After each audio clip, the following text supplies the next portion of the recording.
Hi, so if you're watching this video you're probably already aware of this, but my UltimateUKFFFan account was unfortunately banned from YouTube. I knew this day would come. I knew this day was coming. I already had 2 strikes against the thing. So I knew this day was coming. I just didn't expect it to happen when it did. And this is unfortunate. I can't pretend I'm not a little frustrated by this whole thing, because that's the past 3 years worth of work just gone. And you know, I'd just broken the 8,000 subscriber mark, and now it's all just gone. It's all gone. So I can't pretend I'm not a little frustrated by the whole situation. But unfortunately, these things just happen in life sometimes. Unfortunately, these things just happen sometimes, and there's no use in getting too upset about it because, well, these things just happen. Getting upset about it isn't going to change a thing. It's happened now, and there's nothing I can do about it, so might as well just live with it. There are worse things that can happen in life. I believe that nothing in life happens without reason. I believe whatever happens in life, God's got a plan for it all.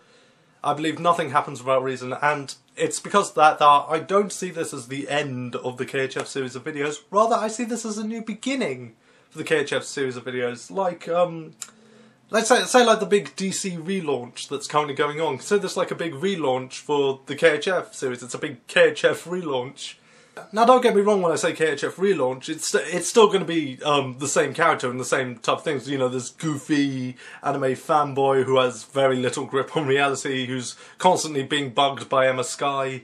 Yeah, it's still going to be these wacky reviews, top 10 lists, crazy theories, things like that. It's still going to be essentially the same character. It just gives me a chance to do new things with the video. Try incorporating, like, I don't know, different storylines into the videos and stuff. And it also gives me a chance to, you know, disregard any like stupid things that I started before but didn't finish. Like the Dongo Mark storyline, I can wipe that from canon now. I can say it never happened. So yeah, this gives me a chance to do all the videos and stuff just with the slate completely wiped clean of all those stupid plot points and stuff that I started but never finished. Now, there are still going to be some elements from the old videos that's going to pass over into the new ones, like KHF's still going to be bugged by Emma Sky. He's still going to think of himself as the alternate version of Yuichi Aizawa and Kyon. Those kinds of elements will still survive, but it's just now I can rework them into their own, you know, into new story elements and stuff.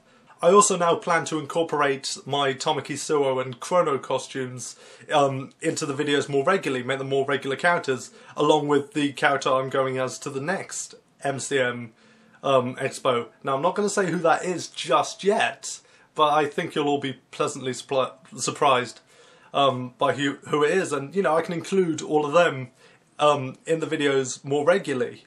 So yeah, this gives me a chance to do a whole load of new things with my videos or a whole load of things that I wanted to do before but never got the chance to. I've got so many ideas for the videos, like I'll explain why KHF calls himself KHF, why he calls himself just 3 letters. I am planning to rework the thing with that name a bit so that it's not just a nickname. Like, I'm not going to have Emma constantly calling him Jack, because I think that confused people. That did confuse people as to why I was saying, oh, I'm playing a character, but yet they call me by my real name. So yeah, Emma's not going to call him Jack anymore. His name's just going to be KHF. And in fact, as you can see here, I've even given him a last name. He's KHF McAwesome. Yes, that is going to be his name from now on, KHF McAwesome. Yeah, I'm going to be explaining things like the origin, how why he calls himself KHF, why he calls himself just 3 letters. I'll be explaining things like how KHF met Emma, how the two of them met, why she's constantly bugging him all the time. Just all sorts of things. And one other thing I will be mentioning is why KHF rarely ever talks about Gurren Lagann. Yes, there is going to be a reason for that, and no, it's not because I didn't like the series. I did like the Gurren Lagann series, but I am going to give a reason as to why KHF didn't do a final thoughts video on it and why he never really talks about it all that much. And I plan to incorporate this into those videos. This core drill that I got at the last MCM Expo, I plan to incorporate this into my videos. So yeah, so many new things I've got planned. So I don't see this as the end of KHF. I see this as a new beginning for the character. Yeah, I've lost 3 years worth of work. Yeah, you know, I've lost, you know, I don't have 8,000 subscribers anymore. But you know what? You know what? It doesn't matter. You know, I got that many once, I can do it again. And even if I don't, it doesn't matter. It doesn't matter. This is a new beginning for KHF. So, yeah, look forward to all the new series of videos. Look forward to these new storylines explaining things about the character and seeing where it goes with that. Look forward to seeing Chrono, Tamaki, and the character I'm going as to the next MCM as regular characters in the series. Look forward to dark backstories, to love triangles, to betrayal, to things like that. And you probably think I'm joking or exaggerating when I say I'm going to be including those things, but, well, we'll see if I'm joking or not. So yeah, look forward to the new KHF series of videos. So, again, this is not the end. This is a new beginning. This is a relaunch for KHF, like the big DC relaunch that's going on. Now, I know because I brought that up, people are going to be asking in the comment section, what do you think of the new, the big DC relaunch at the moment? Well, quite honestly, I have mixed feelings about the whole thing. I can see the logic DC put into the whole thing. I can see their line of logic, but I don't really think it was a good idea. Look, this has happened, there's nothing we can do about it, so might as well just live with it. And complaining about it ain't going to do a thing, so, you know, I've just learned to accept it. This is what's happened to the DC universe, and that's that.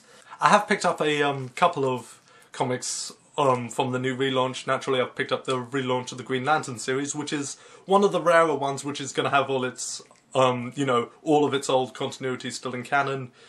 Pretty interesting start to the new series, I have to say. Pretty interesting start to the whole thing. Pretty good read, I have to say. If you you may be confused by a couple of things if you weren't keeping up with the whole War of the Green Lantern storyline, but I think people will be able to pick up what's going on. I think people will be able to pick up what's going on, but that's my opinion. Picked up the Red Lanterns issue 1, which is a new series they've launched. This one was okay. This was very, very okay. You know, I'll probably get the next couple of issues in the series, but, you know, if it wasn't all that great, and if it doesn't really pick up in the next couple of issues, I don't see myself continuing on too far of that series. Picked up the first issue in the relaunch of the Static Shock series, which was something I was really looking forward to because I'm a big fan of the character. Little known fact about me, actually, I'm a big fan of electricity-based superheroes.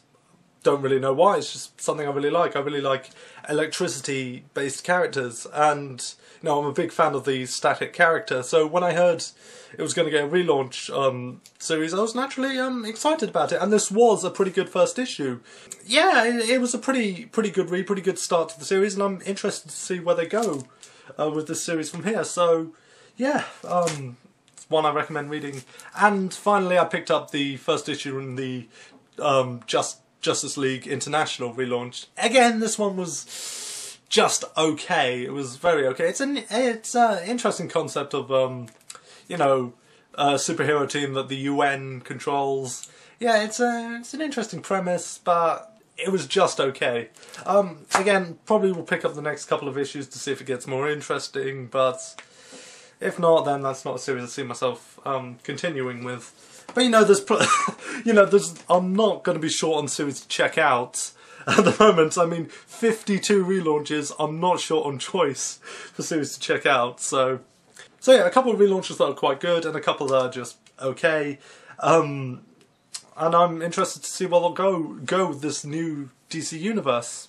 Anyway, I'm getting off topic. I've rambled on too much, and the only reason I brought all of that up was because, you know, naturally people are going to ask what I think about the relaunch. So yeah, big KHF relaunch now. Not the end, new beginning. Said it all before. You get the idea now. So, yeah, I'll see you guys around.